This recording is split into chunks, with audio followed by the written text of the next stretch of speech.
Hello friends, আবারও চলে এসেছি নতুন একটা মিনি ব্লগ নিয়ে। তো কাল সরস্বতী পুজো, তাই আজকে মন্দির সাজানো চলছে। আমার ভাই সাজাচ্ছে।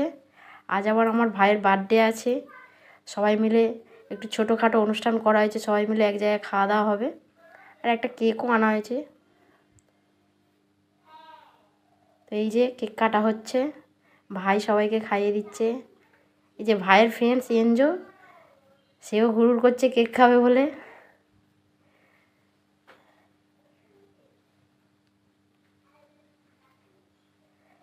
এনজোও কেক খাচ্ছে।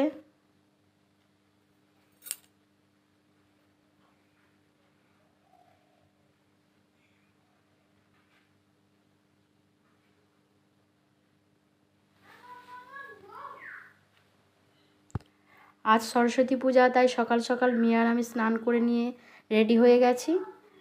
তো আমি একটু ফল কাটতে বসে গেছি। আর এই যে কাকিমা মন্দিরে সব জোগাড় জড়াতি করছে পূজার জন্যে। বামন ঠাকুর এবার এসে পড়বে। এই যে আমার রীতি ঘুরঘুর করছে সাজুগুজু করে।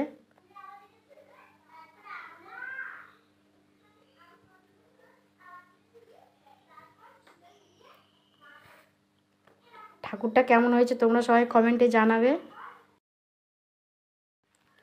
ভাইরা সবাই মিলে মন্দিরটা সাজিয়েছে, আমার তো খুব ভালো লেগেছে। ঠাকুরটাও ভাই এনেছে। তো ঠাকুরমশাইকে ফোন করা হয়েছে, ঠাকুরমশাই এক্ষুনি এসে পড়বে। এই যে ঠাকুরমশাই এসে গেছে, পূজার জন্য সব আয়োজন করছে। এক্ষুনি পূজা শুরু হয়ে যাবে।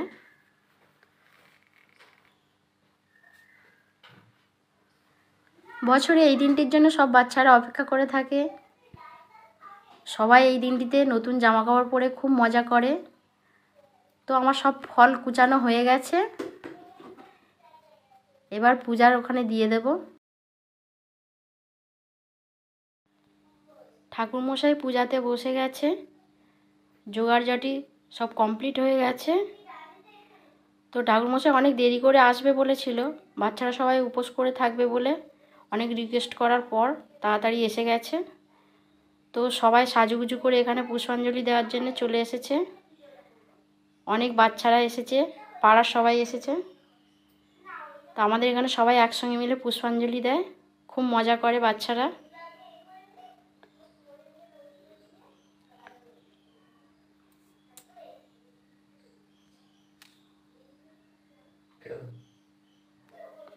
ঠাকুরমশাই চক্ষুদান করার জন্য একটা নতুন কাপড় আনতে বলেছে, আমি কাপড়টা নিয়ে এসেছি। এবার চক্ষুদান হবে।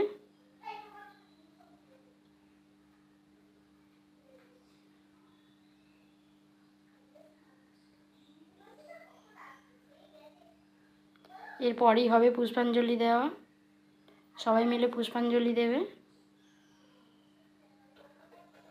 তোমরা দেখতে থাকো সবাই।